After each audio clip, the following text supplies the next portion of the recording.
Supreme court की टिप्पणी से भड़का सिक्किमी नेपाली। सिक्किमी नेपालियों की क्या है मांगे, जाने क्या है ये पूरा मामला। सिक्किम का नेपाली समुदाय सुप्रीम कोर्ट की उस टिप्पणी से खासा नाराज है जिसमें उन्हें अप्रवासी बताया गया था। इस मामले को लेकर अब गृह मंत्रालय ने सुप्रीम कोर्ट में पुनर्विचार याचिका लगाई है।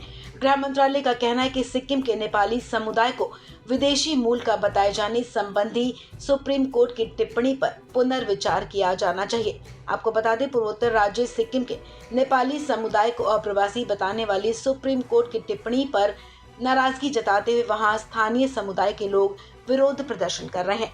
दरअसल सुप्रीम कोर्ट ने 13 जनवरी को सिक्किम के निवासियों के लिए इनकम टैक्स छूट से संबंधित एक याचिका पर अपने आदेश में सिक्किम के नेपालियों को विदेशी मूल का बता दिया था। कोर्ट ने कहा था कि ये लोग सिक्किम में आकर बस गए थे। इसके बाद से सिक्किम का नेपाली समुदाय नाराज है। सुप्रीम कोर्ट की इस टिप्पणी के सामने आने के बाद सिक्किम के मुख्यमंत्री प्रेम सिंह तमांग ने भी कहा था कि सिक्किम सरकार ने सुप्रीम कोर्ट की कुछ टिप्पणियों के बारे में लोगों की शिकायतों और भावनाओं को देखते हुए सुप्रीम कोर्ट में एक समीक्षा याचिका दायर की है। उन्होंने इस पर गंभीर चिंता जताते हुए इस बात पर जोर दिया कि सुप्रीम कोर्ट की टिप्पणी उसके आदेश का हिस्सा नहीं है। सिक्किमी नेपाली समुदाय के मामले को लेकर उन्होंने केंद्रीय कानून मंत्री से भी मुलाकात की थी। वहीं सिक्किमी नेपाली समुदाय को लेकर सुप्रीम कोर्ट के अवलोकन में सुधार के लिए केंद्रीय गृह मंत्रालय की तरफ से एक पुनर्विचार याचिका भी दाखिल की गई। केंद्रीय गृह मंत्री अमित शाह ने खुद इस मामले को संज्ञान में लेते हुए कहा कि सिक्किम के लोग भारत का अभिन्न और आवश्यक हिस्सा हैं।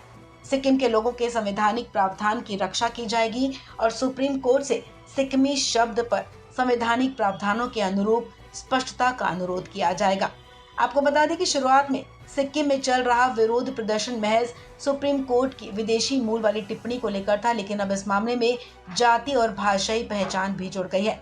इसके साथ ही उनकी मांग है कि सिक्किमी लोगों की परिभाषा न बदली जाए। दरअसल सुप्रीम कोर्ट के आदेश ने सिक्किमी लोगों की परिभाषा ही बदल दी है। सिक्किम में मुख्य रूप से नेपाली समुदाय, लेपचा और भूटिया आबादी रहती है। नेपाली समुदाय की आबादी भी खुद को सिक्किमी ही कहती है और चाहती है कि उसे सिर्फ सिक्किमी के तौर पर ही देखा जाए। आइए अब आपको बताते हैं कौन है सिक्किमी नेपाली और कब सिक्किम में आकर बस गए थे। आपको बता दें कि जीबीएस सिद्धू की किताब Sikkim dawn of democracy the truth behind the merger with India में ये बताया गया कि 18वीं शताब्दी के मध्य में और 19वीं शताब्दी में उत्तरी और पूर्वी नेपाल की कई जनजातियां बड़ी संख्या में सिक्किम आ गई थी। इसके बाद गुरुंग, तमांग और राय जैसी कई जातियां सिक्किम के पहाड़ी इलाके में बस गईं। सिक्किम में करीब 1 शताब्दी से भी पहले आकर बसने वालों में क्षेत्री, बाहुन, बिशुज, कर्मा जैसी जातियां भी थी।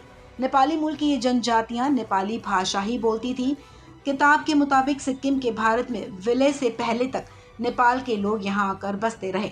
इतना ही नहीं, विलय से पहले यहाँ की स्थानीय पार्टियों ने असम और बंगाल के कुछ हिस्से को लेकर गोरखा लैंड बनाने तक की भी मांग की थी। यही वजह है कि सिक्किम के राजा चोग्याल विलय को तैयार हुए थे। आपको बता दें कि 2011 की जनगणना के मुताबिक सिक्किम की करीब 6 लाख की आबादी में भूटिया और लेपचा 27% हैं, जबकि सिक्किमी नेपाली यहाँ करीब 70% आबादी के साथ बहुसंख्यक का दर्जा रखते हैं। इस खबर में फिलहाल इतना ही। तमाम अपडेट्स के लिए आप बने रहें वन इंडिया हिंदी के साथ।